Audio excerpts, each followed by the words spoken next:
are listening to a free version of the Majority Report with Sam Steeder. To support the show and get another 15 minutes of daily program, go to majority.fm, please. The Majority Report with Sam Steeder. It is Wednesday, December 4th, 2019. My name is Sam Steeder. This is the 5-time award-winning Majority Report. We are broadcasting live steps from the industrially ravaged Gowanus Canal in the heartland of America, downtown Brooklyn, USA. On the program today, the Judiciary Committee hearing the legal reasons that compel the Trump impeachment as we speak. Meanwhile, after sending a report to Judiciary, House Intel Committee gets call records showing the network that worked on the Ukraine pressure, and it includes Devin Nunes. Meanwhile, in Barcelona, COP25 opens. CO2 emissions hit a record high. Trump administration looks to revoke food assistance for hundreds of thousands of Americans. And meanwhile, almost half of Americans work in low-wage jobs. Low-wage jobs? Impeachment. The chief law enforcement officer of the country, William Barr, has threatened communities that don't give proper respect to cops that they could lose police protection. Oh no, anything but that. Senate set to confirm another lifetime judge. This one wanted to ban fertility treatments. And Trump storms out of the NATO summit because his friends are two-faced. Fake friends. Key Mueller witness indicted for $3 million illegal campaign contributions, including one to Clinton, one to a Democratic PAC, and one to Trump's inauguration. And by one, I mean million. All this and more on today's program, ladies and gentlemen. Welcome to the show. Everyone is here today. Full house, as it were, in a studio. We have been watching the House Judiciary Committee impeachment hearings. At this stage where we're at, and, instead of going live with these today, I found them actually more interesting perhaps than I thought I would. But there is no finding of fact at this hearing. It has been only 4 law professors, 3 of whom were called by the Democrats, 1 by the Republicans, who are arguing essentially the legal history of the concept of impeachment, whether the facts as presented in the hearings that you may or may not have watched and have been recounted in the House Intelligence Committee report constitute an impeachable offense or impeachable offenses. And 3 of them say yes. 1 of them says it's going to make everybody mad, and so it shouldn't. And we will play clips from all of that in just a moment. Before we get to that, let's get to this. Let's do the NATO stuff. Do we have a clip of?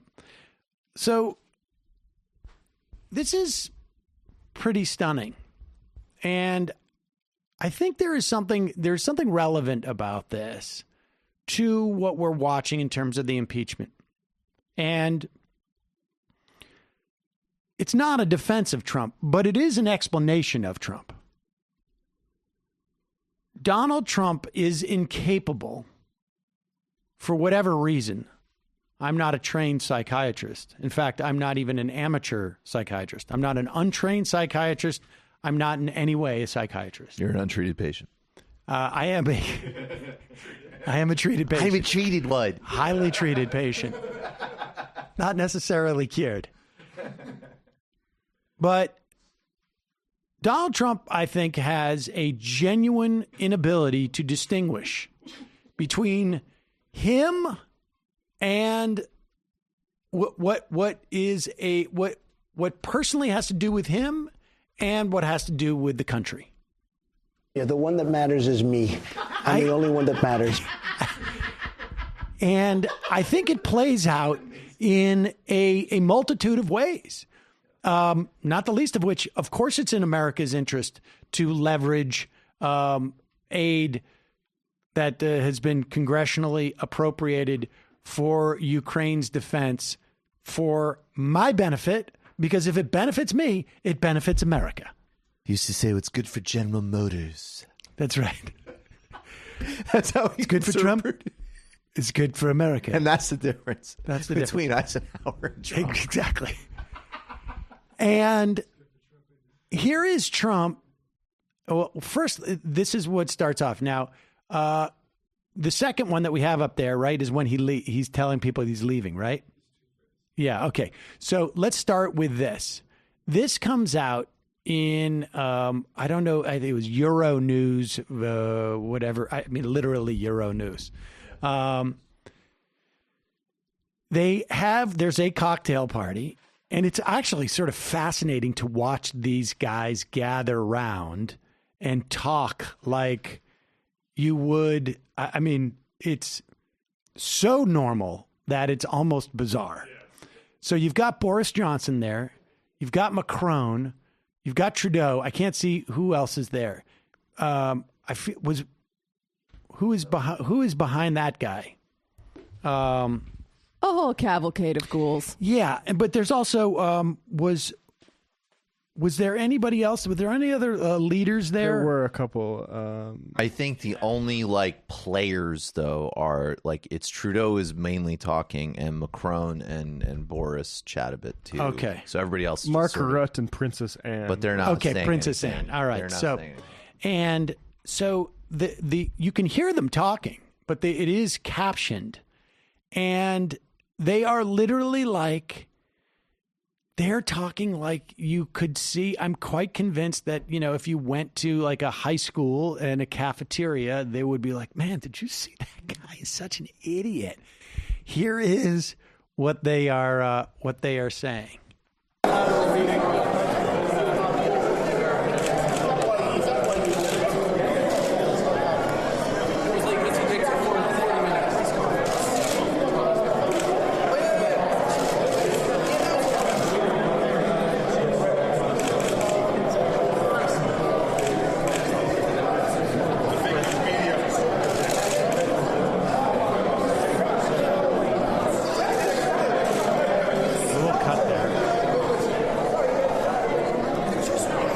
Watch his team's jaw drop to the floor.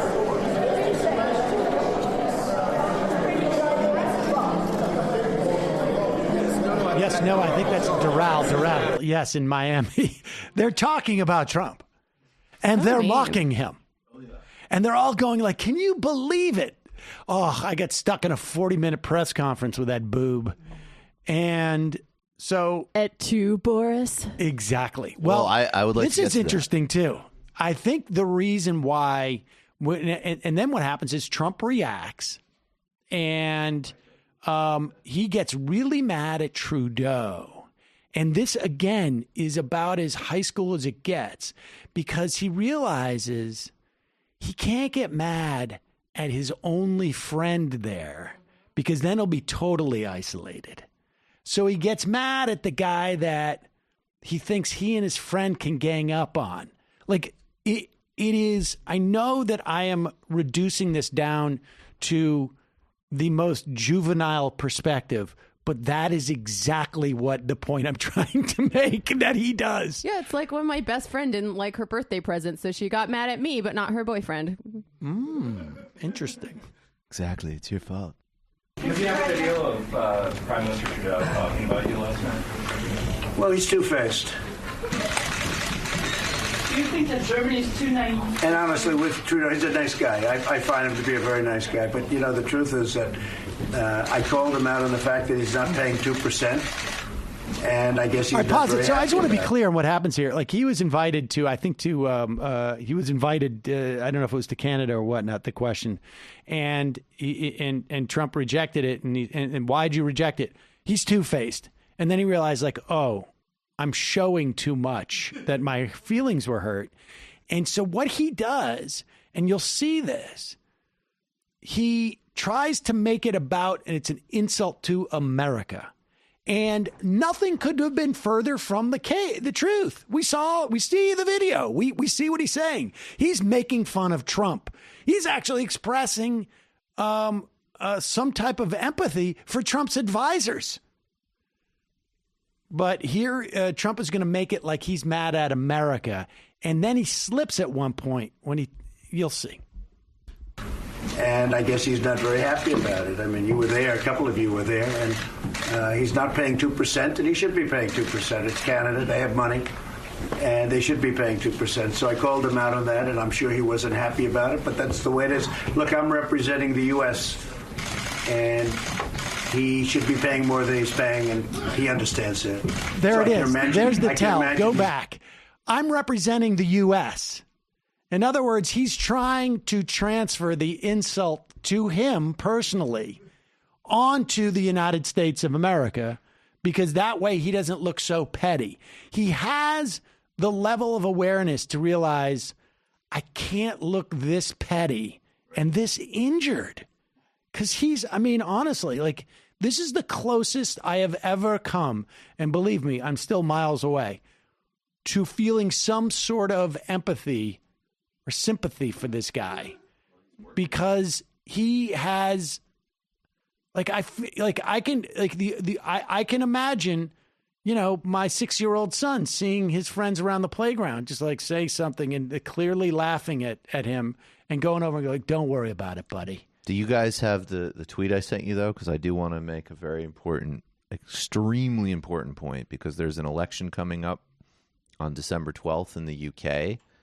And I really hope that President Trump gets this message, because Boris Johnson was not disrespecting you. And I'm sure he would love to have a public meeting with you in London before the election. He is totally not like Two-Faced Justin. Right. And I think the people of the UK would love to see your tremendous friendship. And I would encourage everybody to tweet that at both of them with the hashtag Trump Johnson. Right, because of course Johnson friendship. Doesn't want to be seen with Trump at all. Boris Johnson has personally requested that not happen, but I'm saying that that's not really the truth. Do he you loves think Trump and wants to meet him. Johnson was trying to speak loud Yes, enough I to do. get caught on that, Yes. and that he? Yeah. Do you Yes. think his people Yes. released the video? 1,000%. Yeah, I think they Yes, were I do. taping it. And it's fascinating, not though, for a second that do I Trump doubt that. does not 10th get level mad. Mean Girl stuff. Trump does not get mad at Johnson. Well, the other thing that's very bizarre and very juvenile about Trump is, look, he just slapped sanctions on Brazil. Bolsonaro is pathetic in his worship of Trump, which you think is what Trump wants. Erdogan disrespects Trump to his face, and Trump's like, tough guy. I like getting negged. Honestly, I like getting negged. Yeah, he has no respect for people who are going to be Honestly. cucked by him. So I think that I hope we can leverage it to some extent, because the guy's a lunatic and he's insecure. But, and yes, I 100% think it's from Boris Johnson, because they've been closing the polls because they released secret documents saying, yes, the NHS absolutely is on the block. People in the UK pay attention. Right. Folks, we're going to get into the impeachment stuff in just a moment, but I should tell you that support for today's show comes from Third Love. Third Love designs bras with breast size and shape in mind for a perfect fit and a premium feel. This is hands down the most comfortable bra you'll own. How do I know? I don't know. I don't wear bras. But These are ones that have straps that won't slip. They're tagless labels. And we had our official Majority Report bra tester try it out. She writes, I like that they don't have a zillion options, so it's easy to choose something quickly. The fit is great. I usually have to return most bras I order online, even though they're in my size. I ordered 2 and both fit. That almost never happens. Super comfortable for an everyday bra, but not as boring as most t-shirt bras. Subtle, cute details, so I don't feel basic. Every customer has 60 days to put their bra to the test. These are lightweight. They have super thin memory foam cups that mold to your shape. And here's the thing. You get that 60 days to test it out. If you don't love it, you return it. Third Love will wash it and donate it to a woman in need. They support charities in their local San Francisco Bay Area and across the United States. Third Love knows there's a perfect bra for everyone, so they're offering my listeners 15% off your first order. Go to thirdlove.com/majority now. Find your perfect fitting bra. Get 15% off your first purchase. That's thirdlove.com/majority for 15% off today. I'm wearing one right now. Are you really? Yeah. I don't want everyone in the chat to get all gross about it, but it's true. It's pretty good. Oh, good. And I also, I like that we dropped in that I don't feel basic. I know that term now. I know that. My daughter's now in that age where she's like, that's basic. And I'm like, I have no idea what you're saying. It took me a long time to pick that up. Your daughter is cool. Folks, also, we should tell you this. Your furniture should suit your needs while also feeling uniquely you. That's basically the order in which I actually approach everything. Functionality and then some measure of style. I think there's a little bit more style involved here, to be honest with you. But whether you're hosting friends or for the holidays, you just want to spend a night in, with Joybird, you'll be doing it in your way. With Joybird, your personal one-of-a-kind style should match your furniture. Bring your mood boards to life with hundreds of customizable pieces and over 50 fabric options. This seems like it's sort of shocking that you didn't have a company like this before. But with Joybird, it doesn't matter if you're a neutral beige or a bubblegum pink person. If you can dream it, Joybird can build it. Joybird even offers a range of kid and pet-friendly upholstery options so that your creations can stand the test of time and the wrath of your furry friends and toddlers. And free fabric swatch kits, as well as free personal design consultants, are available to help you make the perfect choice. Create furniture that matches your own fearless style at joybird.com/majority25. See how Joybird can help you make your dream space a reality today. Joybird.com/majority25. Go to joybird.com/majority25 and receive an exclusive offer for 25% off your first order by using the code majority25. Check it out, folks. Fantastic furniture. They have a brick and mortar place just down, not even almost before you even get to the subway from here. I go by there, just lounge. There's Sam again, sitting on our couches. Folks, lastly, show sponsored today by Capterra. Would you rather be busy or be productive? Start making your work take less work and find the right software for you at capterra.com/majority. Capterra is the leading free online resource to help you find the best software solution for your business. So check this out. They have 700 specific categories of software that relate to just about every possible type of business or endeavor that you could get involved in. It's stunning. I work my way through there and just fantasize about having a different job. I mean, you could actually go there if you were looking to try and figure out you want to change your careers. You go there and just get ideas. But they have 700 specific categories of software. And then within that, they have over 1 million reviews of the various different softwares for these specific categories. So it could be like you own a kennel, and there's like 10 different kennel operating softwares. And then they have hundreds of reviews of all those different softwares.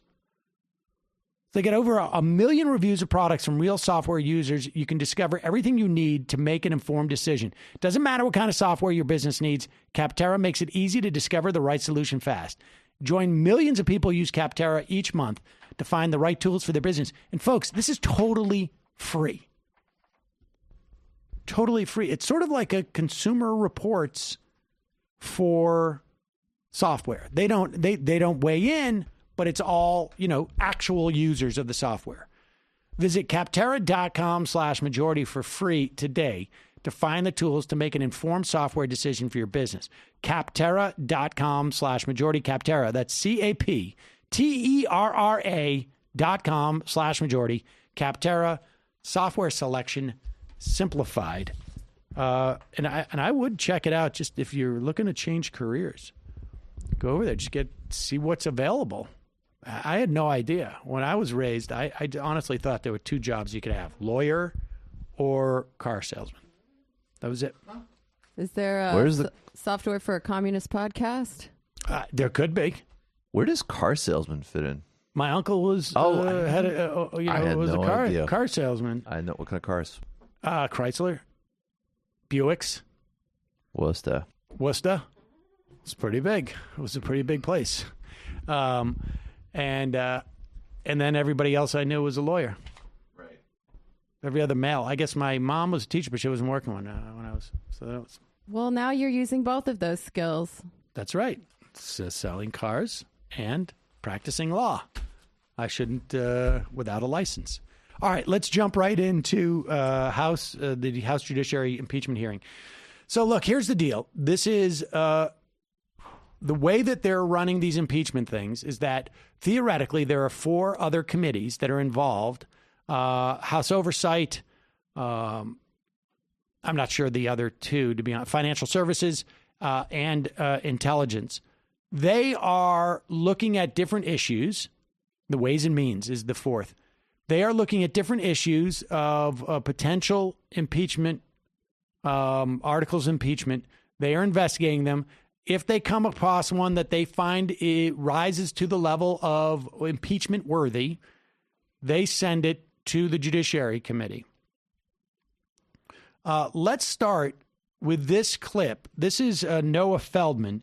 He is a professor, I think the Felix Frankfurter professor of law at Harvard. And this is interesting. We hear the terms high crimes and misdemeanors. And I always assumed that the word high in this is clip number 2, I think it is. The word high in this was an adjective that qualified the crime in terms of like it has to be a crime that is big enough that reaches a certain level. But in fact, no, that is not what it means. Here's Professor Noah Feldman to explain. Let me begin now with the question of why the framers provided for impeachment in the first place. The framers borrowed the concept of impeachment from England, but with one enormous difference. The House of Commons and the House of Lords could use impeachment in order to limit the ministers of the king, but they could not impeach the king, and in that sense, the king was above the law. In stark contrast, the framers, from the very outset of the Constitutional Convention in 1787, made it crystal clear that the president would be subject to impeachment in order to demonstrate that the president was subordinate to the law. If you will, I would like you to think now about a specific date in the Constitutional Convention, July 20th, 1787. It was the middle of a long, hot summer, and on that day, 2 members of the Constitutional Convention actually moved to take out the impeachment provision from the draft Constitution. And they had a reason for that. And their reason was, they said, well, the president will have to stand for re-election. And if the president has to stand for re-election, that is enough. We don't need a separate provision for impeachment. When that proposal was made, significant disagreement ensued. The governor of North Carolina, a man called William Davie, immediately said, If the president cannot be impeached, quote, he will spare no efforts or means whatever to get himself reelected. Following Davey, George Mason of Virginia, a fierce Republican critic of executive power, said no point is more important than that impeachment be included in the Constitution.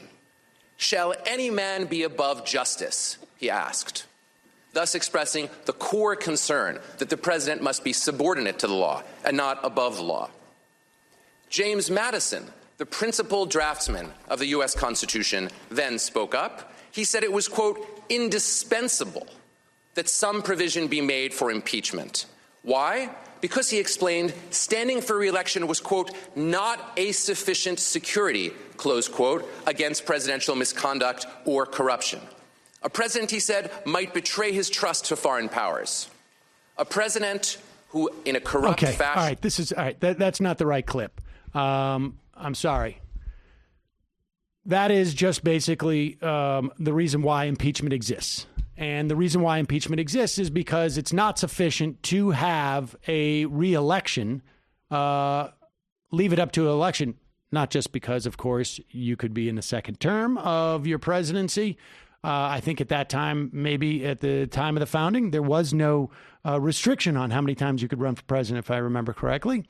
However, the point being that the president, the impeachable offenses could be that he is doing things that are beyond the pale, or she is doing things beyond the pale to get reelected. And that's highly problematic. Okay, so this is the clip that I was talking about before. The question of high crimes and misdemeanors. High crimes. I always took that to be an adjective that was qualifying the nature of the crimes, that they were particularly bad. And it was just sort of like Old Englishly to say they're high crimes, like haute couture or something. Oh, I thought it meant you were high when you did the crimes. No, that is not what it is. My bad. It doesn't mean what I just said either. Here is a law school professor to explain what high crimes means in this instance. How does this language of high crimes and misdemeanors apply to President Trump's alleged conduct?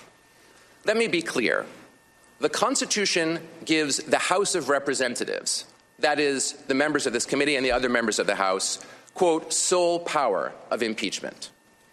It's not my responsibility or my job to determine the credibility of the witnesses who appeared before the House thus far. That is your constitutional responsibility.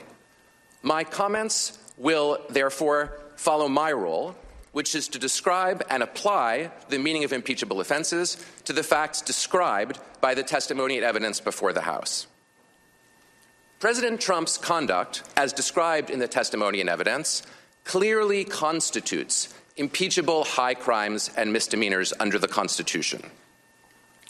In particular, the memorandum and other testimony relating to the July 25th, 2019 phone call between the two presidents, President Trump and President Zelensky, more than sufficiently indicates that President Trump abused his office by soliciting the president of Ukraine to investigate his political rivals in order to gain personal political advantage, including in relation to the 2020 election.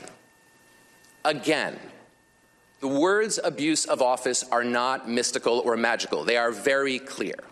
The abuse of office occurs when the president uses a feature of his power, the awesome power of his office, not to serve the interests of the American public, but to serve his personal, individual, partisan, electoral interests. All right. Do we have a clip where he describes what high is? Because that's the only clip that I wanted to play. Let's play it. There's no mystery about the words high crimes and misdemeanors. The word high modifies both crimes. Where's the audio? It says Where's high the, means connected to the office. That is connected yes, to office. this is the clip. There's no mystery about the words high crimes and misdemeanors. The word high modifies both crimes and misdemeanors, so they're both high. And high means connected to the office of the presidency, connected to office. The classic form that was familiar to the framers was the abuse of office for personal gain or advantage. All right, so there you have it. The high refers to the fact that you're president, that the office itself, these are crimes committed while you're in office. The point being that as from a practical matter, the president cannot be indicted, largely because he has control over the Department of Justice, not necessarily in just Trump's case, but broadly speaking in terms of the institution. And the Office of Legal Counsel has determined in this instance that a sitting president cannot be indicted. And impeachment is the only recourse for a crime committed by someone of that high authority, in other words, the president. That's it. Do we have the clip? It does not appear so. Where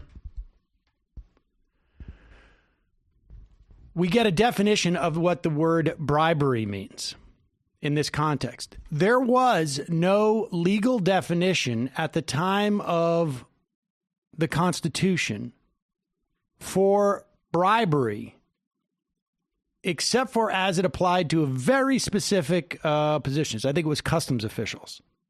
There was no federal criminal act known as bribery. And so we go back to where it was in Britain. Here is Karlan explaining. This is Pamela Karlan. She's a law professor. She's probably my favorite law professor, I should just say. I don't know why. People have favorite law professors, but I never took her in class. But she's my favorite law professor. Do you have to play pickup with LeBron for him to be your favorite player? That's true. That's right. And Karlan explains why President Trump's demands on Ukraine constitute the impeachable offense of bribery in this instance. And look, I don't know if Trump had never done anything and you called these law professors in and you asked them, here is talk about what constitutes bribery, what constitutes an impeachable offense, because as these law professors articulate it, it literally sounds like how Trump would describe his job description. Do President Trump's demands on Ukraine also establish the high crime of bribery? Yes, they do. Can you explain why, please? Sure. So the high crime or misdemeanor of bribery, I think it's important to distinguish that from whatever the U.S. Code calls bribery today. And the reason for this, in part, is because Thank you. In 1789, when the framers were writing the Constitution, there was no federal criminal code. The first bribery statutes that the United States Congress passed would not have reached a president at all, because the first one was just about customs officials. And the second one was only about judges. So it wasn't until, 60 years or so after the Constitution was ratified that we had any federal crime of bribery at all. So when they say explicitly in the Constitution that the president can be impeached and removed from office for bribery, they weren't referring to a statute. And I will say, I'm not an expert on substantive federal criminal law. All I will say here is the bribery statute is a very complicated statute. So what they were thinking about was bribery as it was understood in the 18th century based on the common law up until that point. And that understanding was an understanding that someone, and generally even then it was mostly talking about a judge. It wasn't talking about a president, because there was no president before that. It wasn't talking about the king, because the king could do no wrong. But what they were understanding then was the idea that when you took private benefits, or when you asked for private benefits, in return for an official act, or somebody gave them to you to influence an official act, that was bribery. And of course, that's exactly what Donald Trump did. It is to the letter exactly what he did. She also gives, Pam Karlan, do we have the example of the cop asking for the bribery? Look for that. In the meantime, let's first go back to the opening. Let's go back to the opening of the hearing where the ranking opposition member, Republican Doug Collins, gets upset about impeachment in the opening statement. This is basically what the Republicans have done, throughout this. They're not actually exploring this whatsoever, and in any fashion. They have no interest in determining whether this was impeachment or not. This is the era that we live in. There should be no surprise. I should say that at least as of the first half of the questioning from, including the opening statements and the first half of the questioning from the Democrats, at least from the lawyer, Republicans, they attempted a couple of times to sort of impede the process. Not as dramatically as I thought, but here is Collins sort of laying it out, and he attacks he basically claims that these law professors are not taking it seriously, which is a little bit ironic. But listen to Collins here. You just don't like the guy. You haven't liked him since November of 2016. The chairman has talked about impeachment since last year when he was elected chairman, 2 years ago, on November 17th, before he's even sworn in as chairman. So don't tell me this is about new evidence and new things and new stuff. We may have a new hearing room. Just for the sake of math, that was a year ago. That was a year ago when he was sworn in. New evidence and new things and new stuff. We may have a new hearing room. We may have new mics, and we may have chairs that aren't comfortable. But this is nothing new, folks. This is sad. So what do we have here today? You know what I'm thinking? I looked at this, and what is interesting is there's two things that have become very clear. This impeachment is not really about facts. If it was, I believe the other committees would have sent over recommendations for impeachment. Now they're putting it on this committee because if it goes badly, I guess they want to blame Adam Schiff's committee and the HISPC and others want to blame this committee for it going bad. But they're already drafting articles. Don't be fooled. They're already getting ready for this. We've already went after this with the Ukraine after numerous failings of Mueller, Cohen, annulments. The list goes, emoluments. The list goes on. Emoluments. The idea that Donald Trump would, and he goes on. Collins goes on to says, like, you guys, you got the reports from the Intelligence Committee yesterday. You couldn't possibly looked at this stuff. You just come in and give your opinion. Here is how Pam Karlan responds to here's how Pam Karlan responds to that opening comment from Collins. My review of the evidentiary record, and here, Mr. Collins, I would like to say to you, sir, that I read transcripts of every one of the witnesses who appeared in the live hearing because I would not speak about these things without reviewing the facts. So I'm insulted by the suggestion that as a law professor I don't care about those facts. But everything I read on those occasions tells me that when President Trump invited, indeed demanded, foreign involvement in our upcoming election, he struck at the very heart of what makes this a republic to which we pledge allegiance. That demand, as Professor Feldman just explained, constituted an abuse of power. Indeed, as I want to explain in my testimony, drawing a foreign government into our elections is an especially serious abuse of power because it undermines democracy itself. Karlan goes on.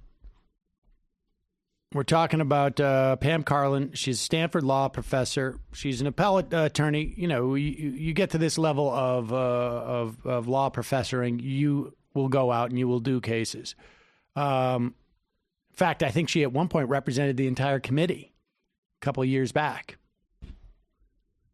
just coincidentally. But Karlan gives a great, probably the best description, or I should say analogy, that really illuminates just how problematic what Donald Trump did. I think it is sometimes difficult for people to say, to really understand the implications of what Trump did, because Ukraine is an abstraction for a lot of people. They were going through a civil war. I should say they were going through an invasion where they got attacked and 10, 14,000 people died. Sometimes people look at it and get their perspective is in some way tainted by this notion that the United States maybe did not handle the breakup of the Soviet Union properly and was too aggressive in courting Ukraine. Dishonest about NATO expansion. Yeah, all fundamentally, yes. And destroyed the economy and reduced life expectancy. These are things that happened. All these things, and I think that taints some people's perspective on what happened there. But here's Karlan sort of laying it out in a way that I think strips this issue of all those extraneous aspects. What happened in 2016 was bad enough. There is widespread agreement that Russian operatives intervened to manipulate our political process. But that distortion is magnified if a sitting president abuses the powers of his office actually to invite foreign intervention. To see why, imagine living in a part of Louisiana or Texas that's prone to devastating hurricanes and flooding. What would you think if you lived there and your governor asked for a meeting with the president to discuss getting disaster aid that Congress has provided for? What would you think if that president said, I would like you to do us a favor. I'll meet with you and I'll send the disaster relief once you brand my opponent a criminal? Wouldn't you know in your gut that such a president had abused his office, that he'd betrayed the national interest, and that he was trying to corrupt the electoral process? I believe that the evidentiary record shows wrongful acts on that scale here. It shows a president who delayed meeting a foreign leader and providing assistance that Congress and his own advisors agreed serves our national interest in promoting democracy and in limiting Russian aggression. Saying, Russia, if you're listening, a president who cared about the Constitution would say, Russia, if you're listening, butt out of our elections. It's a great example, I think. It makes it very clear. If there was assistance that was coming from a state or from, Canada, maybe makes it even a little bit less exotic in some way and has a lot less sort of cross currents. The bottom line is whether, as an individual, I agree it's in our national security interest to provide material aid to Ukraine is irrelevant. In terms of the structure of our government, in terms of the way that our government works and checks and balances, it had been established that it was in our national security interests to provide this money to Ukraine. It had been appropriated. And Donald Trump said, you're only going to get it now. Don't tell anybody else. We're going to hide it even internally as to why we're holding back on this money. Don't tell anybody else. You're going to get it once you just announce that you're investigating Joe Biden. I mean, that seems to be a pretty open and shut case. However, there was a dissenting voice at the hearing today. Jonathan Turley. He is a George Washington University Law School professor. I think his perspective on some things have been good in the past. Some things not. He brings in a lot of things that don't seem to be about the law in his testimony, or at least his opening statement. which is that it's bad for the country and it's going to create bad feelings. He's more about feelings than facts. He's lying. The feelings supersede the facts. Here is Turley saying that we're doing impeachment too fast. Now, remember, there have been 3. This is the 3rd impeachment hearing that has ever taken place. Johnson, who was a Democrat, the radical Republicans were impeaching him. I think it was 1 vote short of a conviction in the Senate. You also had Bill Clinton, who was impeached in the House, failed to convict in the Senate. And this one, Nixon resigned before impeachment hearings actually started. And see if you catch what is a little bit disingenuous about the way he presents how unique he tries to make this one seem. There's been 3 now, including this one. My testimony explores the impeachment cases of Nixon, Johnson, and Clinton. The closest of these 3 cases is to the 1868 impeachment of Andrew Johnson. It is not a model or an association that this committee should relish. In that case, a group of opponents of the president, called the Radical Republicans, created a trapdoor crime in order to impeach the president. They even defined it as a high misdemeanor. There was another shared aspect besides the atmosphere of that impeachment and also the unconventional style of the 2 presidents. And that shared element is speed. This impeachment would rival the Johnson impeachment as the shortest in history, depending on how one counts the relevant days. Now, there are 3 distinctions when you look at these. Pause it for 1 second. I just want you to contemplate what he's trying to set up there. He's trying to make it seem like this one's going so fast that it's almost unprecedented. This is the 3rd impeachment process that has taken place. It's not over yet. This is the 3rd one. And he's saying this one is almost as fast as the first one, but not as fast as the second one. In other words, it's right in the middle of it is exactly the median speed. This is the But instead, well, he's also saying it's politically motivated.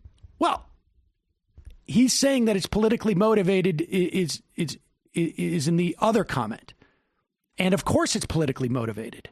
Every impeachment that has ever taken place has been politically motivated. It is a political process. That's not to say that it's distinct of a crime.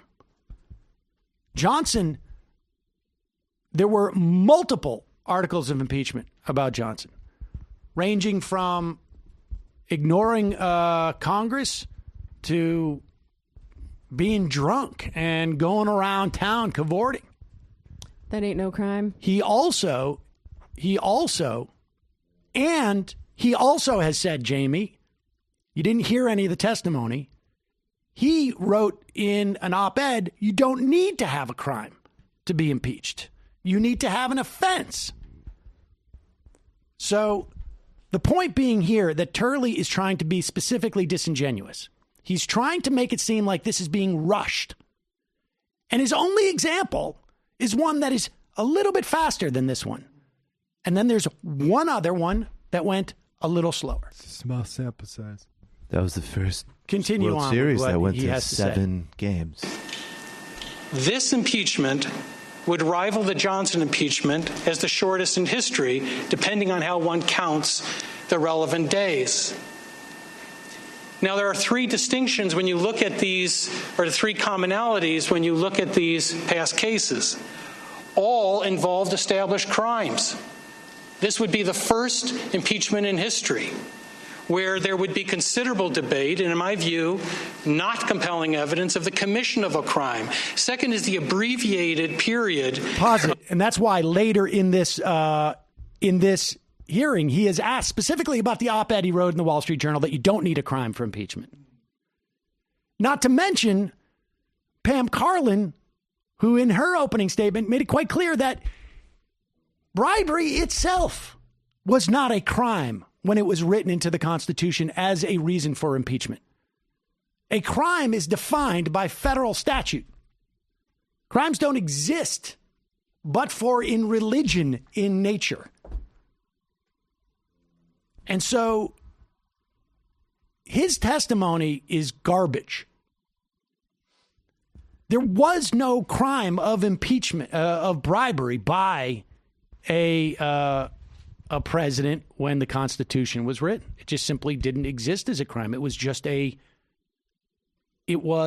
transaction.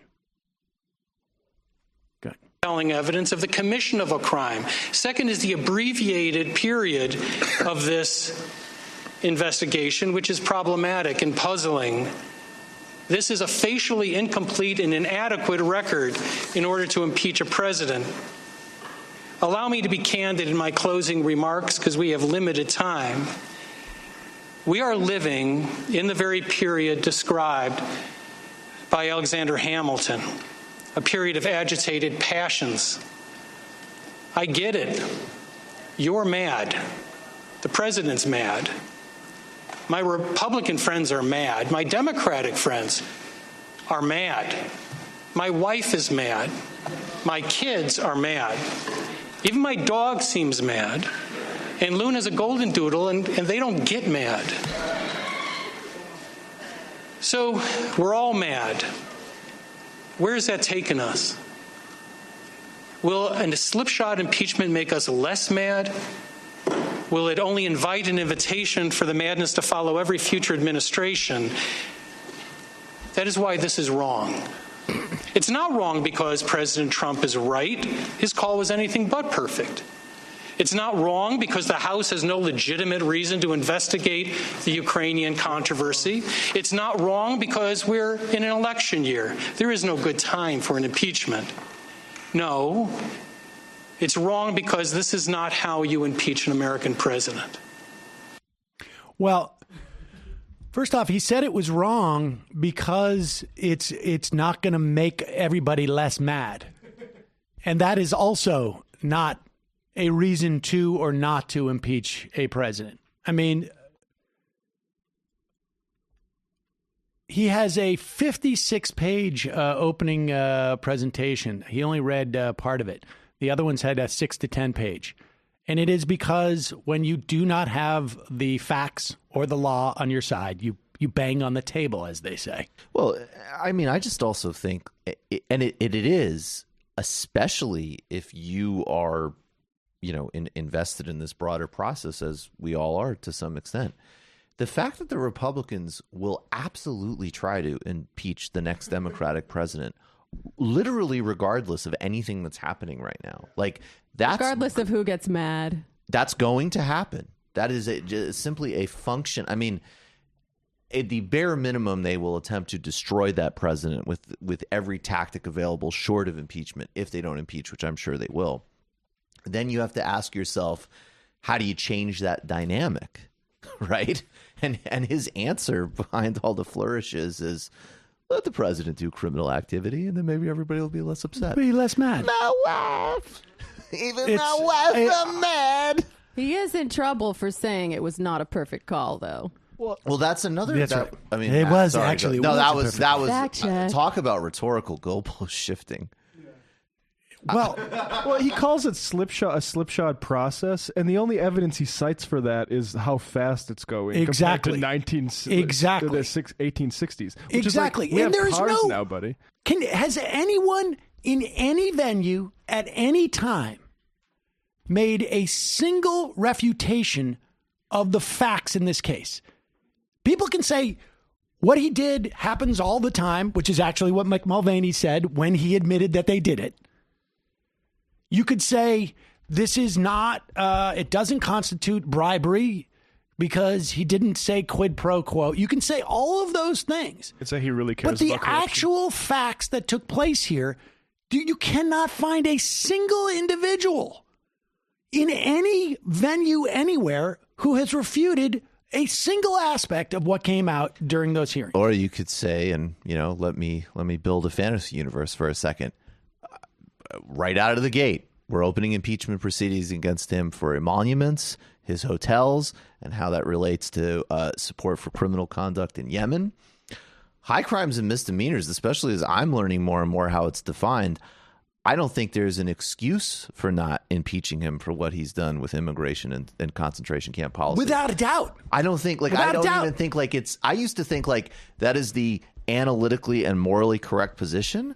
Now I think it's inescapable. If we're using these definitions, inescapable, and that should have been done on day one. I honestly the most legitimate criticism I think that you can level at the Democrats is that they are refusing to hold him to account for a whole raft of things that he should be impeached for, a whole raft, and that or that they should explicitly say we're doing this one just because it's Al Capone with his taxes, and because it is the most sort of like explicit. Here is. Do we have was it Karlan that did the what clip is it? This is the one that was right before we came on. I'm talking the cop coming up. 11:57. Grab this clip. The other thing that you will hear by Republicans, they do not refute the facts. They say instead that, well, the facts are that they never got the press conference where the president of Ukraine announced that there was an investigation into Biden. They never got the press conference where they said that they would investigate the 2016 election interference. And they got their money. So no crime was committed. And you cannot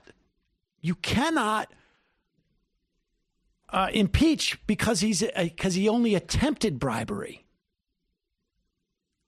Well, this is a perfect analogy, I think, that shows why that falls apart. And it's Pam Karlan who says it, right? Okay. Impeachable act. Professor Karlan, does it matter to impeachment that the unfounded investigations the president sought were ultimately never announced? No, it doesn't. And if I could give an example that I think shows why soliciting is enough. Imagine that you were pulled over for speeding by a police officer, and the officer comes up to the window and says, "You were speeding, but if you give me $20, I'll drop the ticket." And you look in your wallet and you say to the officer, I don't have the $20. And the officer says, "Okay, well, just go ahead. Have a nice day." The officer would still be guilty of soliciting a bribe there, even though he ultimately let you off without your paying. Soliciting itself is the impeachable offense, regardless whether the other person comes up with it. So imagine that the president had said, "Will you do us a favor? Will you investigate Joe Biden?" And the president of Ukraine said, "You know what? No, I won't, because we've already looked into this and it's totally baseless." The president would still have committed an impeachable act, even if he had been refused right there on the phone. So I don't see why the ultimate decision has anything to do with the president's impeachable conduct. What's the danger if... There you go. The question isn't what happened after the president broke the law or committed the impeachable offense. Again, it's like, the example I used with Tim Pool was like, if I'm shooting at someone and trying to kill them, just because I missed does not mean like I'm off the hook. I missed. Sound like Santos. I mean, there it is. I mean, and we may have more over the next couple of days. Is there what else do we have? Was there anything else we put? Nothing else. What was it? All right. If we have that one clip, where do we have it? Well, all right. I don't think we need it. I mean, I think that's the only sort of leg that the Republicans had to stand on, which is that it was just attempted solicitation of a bribe. But no, it wasn't attempted. It was solicitation of a bribe. That's part of bribery. Just like you fail at your crime does not mean that you get off.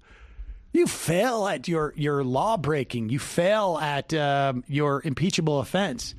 You don't get credit for that. You don't get credit for doing it poorly and getting caught. And let's also remember, this is not a situation. I mean, Karlan gave that example of the cop pulling somebody over and saying, give me $20 and I'll let you off this ticket. And the person says, I don't have $20. And the cop says, okay, go on your way. The real analogy is the cop says, give me $20 and I'll let you off this ticket. And as the driver is fishing for that $20, the sergeant pulls up and gets out of the car and goes, what's going on here, Sully? And Sully goes, nothing's going on. All right, you're on your way. I was just checking because I just wasn't sure about the way they were driving. Go ahead. You're good. Just making sure the engine's running right. Yeah. Look at that. That's what happened. I mean, let's be clear on this. The money was released to Ukraine days after the White House was aware of the whistleblower report and days after the Intelligence Committee had started its investigation into this. So that's the real metaphor. But hers works as well, too. Let's play this, guys. What's that? This is Turley from the Clinton era. Okay, yeah. Let's we'll play one more clip of Jonathan Turley as a young man. What is he saying here? This is Jonathan Turley as a young man. Wow. I always stipulate these things. I think this is totally. I believe this is what his position was for sure. But it's a 29-second clip. So in today's world, I always like to stipulate when we're doing these fresh.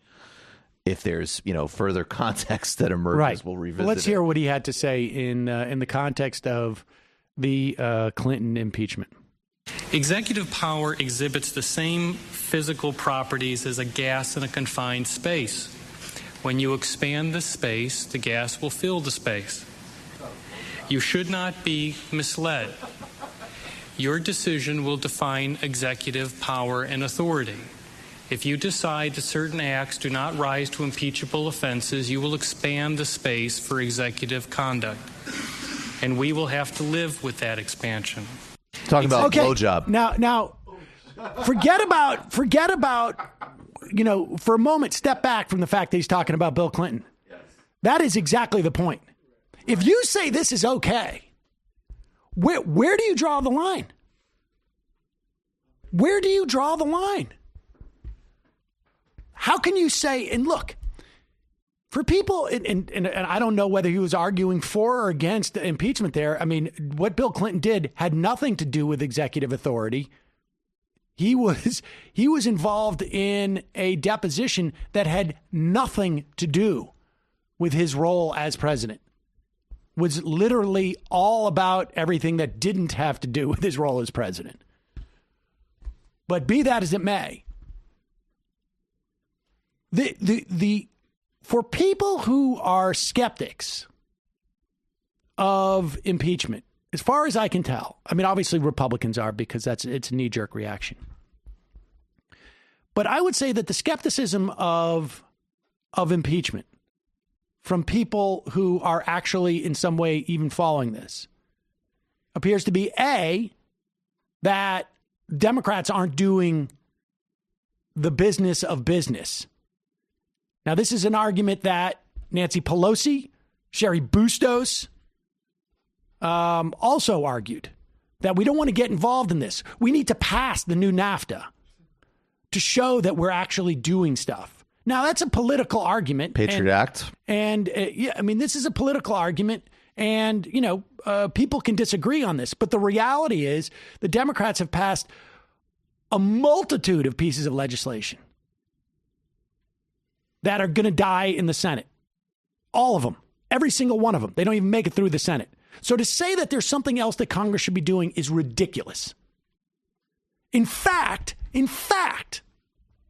I would say that tying up the Senate for a day Never mind 3 weeks or 6 weeks or 4 months or whatever it's going to be, so that they cannot continue the onslaught of judges they are literally ushering through this process, is the most material benefit that a democratically controlled Congress can provide at this moment.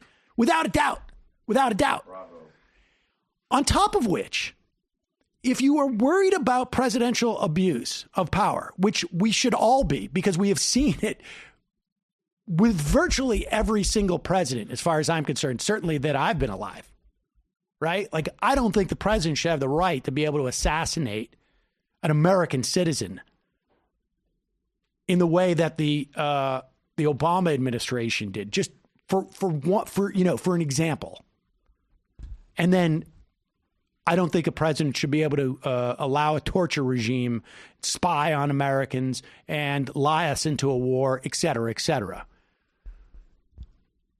When you think that there's some measure of hypocrisy in holding Donald Trump to a standard that we haven't held other presidents for, if you're really interested in holding presidents to account, then what you do is leverage this to get this institutionalized. You create this as the baseline. This should be a structural assault on executive power. Exactly. Exactly. If you're worried about, like, if you don't think that this, like, if you're complaining about the quality and the nature of this whistleblower, and we shouldn't protect this whistleblower because we didn't protect other whistleblowers, you've got it backwards. If you're really interested in protecting whistleblowers, you don't argue that we shouldn't protect this one because we didn't protect the other ones. You say, because we protect this one, we should protect future whistleblowers. The whistleblower who blew the whistle on Jared Kushner's security clearances has been suspended. She has been retaliated against. And you hear no one talking about this. And what should be done is, just as we protected this whistleblower, just as the Democrats are protecting this whistleblower, we should call for the same protections for that whistleblower. And we should be calling for the same protections for every whistleblower going into the future. The thing that frustrates me about this, about watching the reaction to this process, is ignoring everything I just said. And the disingenuousness involved in, like, saying that I care about protection of whistleblowers. And therefore, because we didn't do it in the past to the extent that I think that we should have, I'm going to be against it now. That doesn't make any sense. It is that's just you're just opining. You're opining and you're preening. You're not opining to leverage any future reality.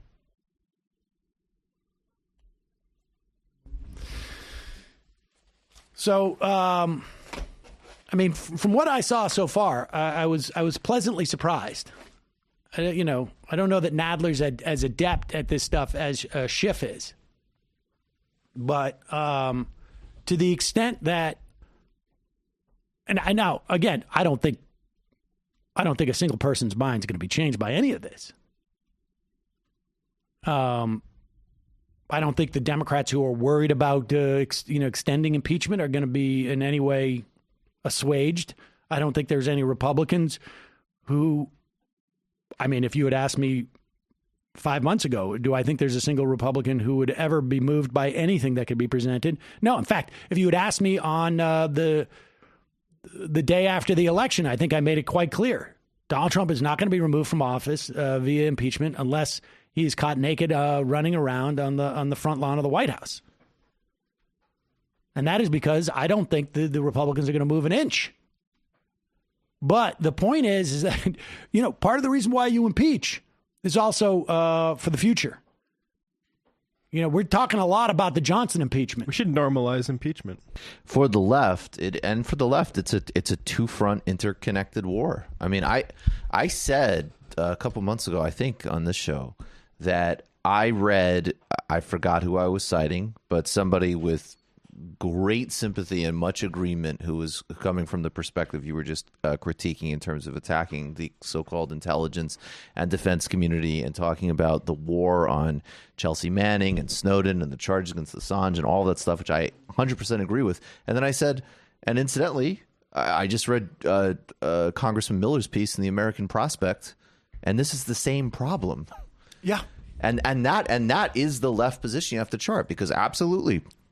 Look, I heard those law professors lauding, some great, city on a hill democracy. I don't buy it for a second. I think it's delusional. And I think the executive branch has clearly expanded under both parties in a totally ungoverned way, in a way that is synchronized and overlaps with all of these horrifying defense and intelligence policies. And you have to fight both on both fronts. That's the only left position. You have to you have to reform espionage laws. You have to get rid of the drone program. Well, it's also, frankly, you have to like impeach a civil Trump. libertarian. Well, that's precisely what it is. Not to get back into definition debates, but I think we need to bring for real civil libertarian back. Right. I mean, you use this. We really you do. This, you leverage this. And it's the same way. goddamn thing. And of course, the resistance people, mostly don't get it. But the left people need to get the other side of the equation, which is this executive branch thing. It's synchronized. It's the same war in many respects, in my view. All right, we're going to take a quick break, head into the fun half. Ladies and gentlemen, just a reminder, this show relies on your support to exist, to thrive. I every single person who has ever asked me, and I think there's been 2 or 3 in my life, like after you see them after a while, are you thriving? Has anybody ever said that to you?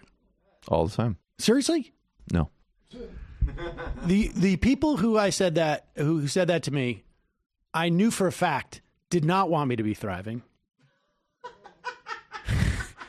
That sounds very Hollywood. No, it was actually it was actually that the last CEO of Air America. You know what? As soon as I said it, I was like, "Whoa, wait a second!" And Air America. It was a prelude. He actually said to me, "He goes, Sam, how you doing?" I'm like, "I'm all right." I mean, he knew I didn't want to talk to him, and he's like, "Are you thriving?" I said, "Well, what? You thriving?" I said, "I don't ever thrive." And then he went on to say, "Like, I heard that you publicly said that I was a charlatan or something like that." And I said, "Yes, that is true. I did do that. I did that with more vim and vigor than I'm leading the rest of my life," I think I said to him. I was thriving when I said that. I think the other guy who said that to me was a radio guy. Maybe that's a big radio thing. I could see that. They're like the AM hour. Hope you're all thriving out there. Anyways, folks, if you want to help this show thrive, become a member. Go to jointhemajorityreport.com. When you do, we give you extra content. We also give you the free show, commercial free. So in other words, the free show gets even freer when you pay for it. I didn't say quid pro quo, so it's not a transaction. Jointhemajorityreport.com. Also, sign up for the AM Quickie. What's wrong with you? Why would you not be listening to that every day? Gives you the top headlines of the day, sometimes headlines that we even forget to mention on the show. And you know it first thing in the morning.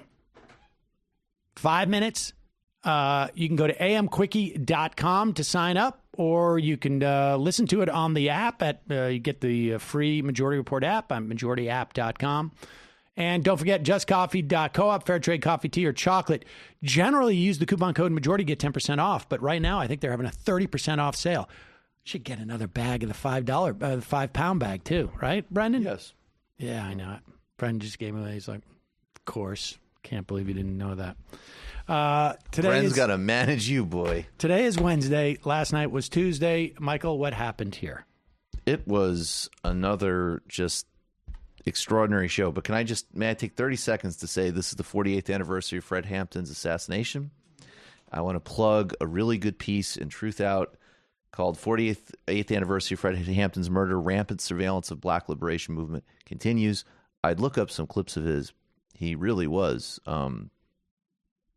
like a lot of, I mean, in addition to the physical courage and the fact that he was assassinated by law enforcement officials and spied on by the FBI and Chicago police, his analysis for somebody so young is stunning. Only like early 20s, just becoming an adult. That's why they murdered him. Indeed. Last night on TMBS, Big Waz returned. It was awesome. We did a deep dive on AMLO. The conversation with Slavoj Žižek was amazing. We covered so much. And in the postgame, we talked with a labor organizer from the ground in Colombia about the strikes happening there. Bloomberg, is Singapore our future? Honestly, so much. I look at the descriptions and realize what we covered. I get exhausted, but somehow it all works. Patreon.com/TMBS. And links I'm starting to share now. February 7th, Bell House, TMBS, next live show. Grab your tickets now. Jamie. This week on the Antifada, Sean KB speaks with Justin Rosniak, a.k.a. Do Not Eat. He's a big Twitcher, breadtuber guy, about the real and sordid history behind the 1988 blockbuster Who Framed Roger Rabbit. How was this crazy film made? What does it tell us about the history of public transit in Los Angeles and elsewhere?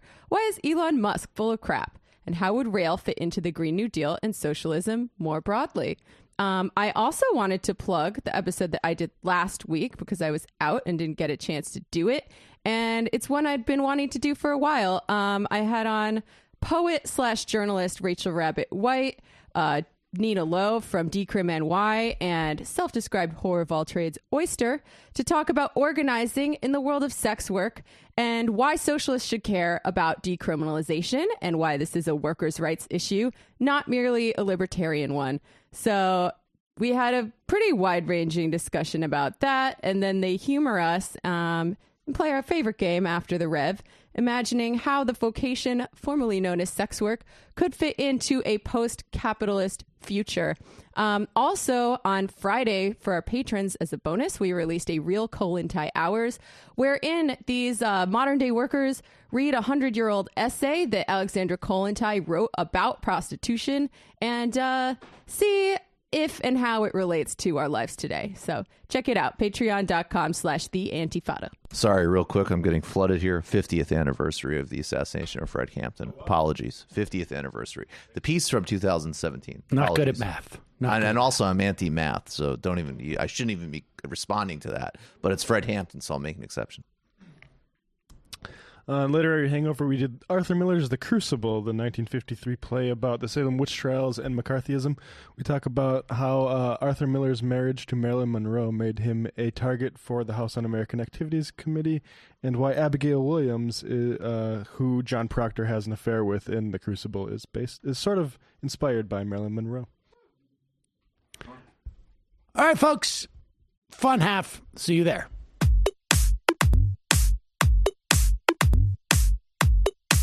Left is best. Jamie and I may have a disagreement. Yeah, you can't just say whatever you want about people just because you're rich. I have an absolute right to mock them on YouTube. He's up there buggy whipping like he's the boss. I am not your employer. You know, I'm tired of the negativity. I'm sorry. I didn't mean to upset you. You're nervous. You're a little bit upset. You're riled up. Yeah, maybe you should rethink your defense of that, you fucking idiots. We're just going to get rid of you. All right. But dude. You want to smoke this joint? Yes. Do you feel like you are a dinosaur? That's a good shit. Exactly. I'm happy now. It's a win-win. It's a win-win-win. Oh, hell yeah. Now listen to me. 2, 3, 4, 5 times. 847-906-501-457. 2, 38, 56, 27. 1/2. 5 eighths. 3.9 billion. Wow. He's the ultimate math nerd. Don't you see? Why don't you get a real job instead of spewing vitriol and hatred, you left-wing Limbaugh? Everybody's taking their dumb juice today. Come on, Sammy. Dance, dance, dance.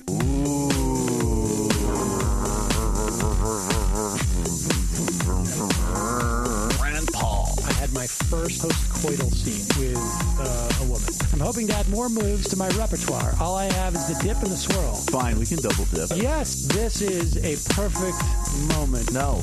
Wait, what? You make under $1 million a year. You're scum. You're nothing. Excuse me? Fuck you, you fucking liberal elite. I think you belong in jail. Thank you for saying that, Sam.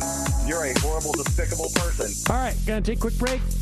I want to take a moment to talk to some of the libertarians out there. Take whatever vehicle you want to drive to the library. What you're talking about is jibber jabber. Classic. I'm feeling more chill already. Good. Donald Trump can kiss all of our asses. Hey, Sam. Hey, Andy. You guys ready to do some evil? Hitler was such an idiot. That guy might be a Nazi. Agreed. No. Death to America. You. Yes. Wow. Wow, that's weird. No way! Unbelievable. This guy's got a really good hook. Throw our hands up. Ooh. Wow. But Sam, I gotta get off. No worries. Let's. I want to just flesh this out a little bit. I mean, look, it's a free speech issue. If you don't like me, Hey! Shut up! Thank you for calling into the Majority Report. Sam will be with you shortly.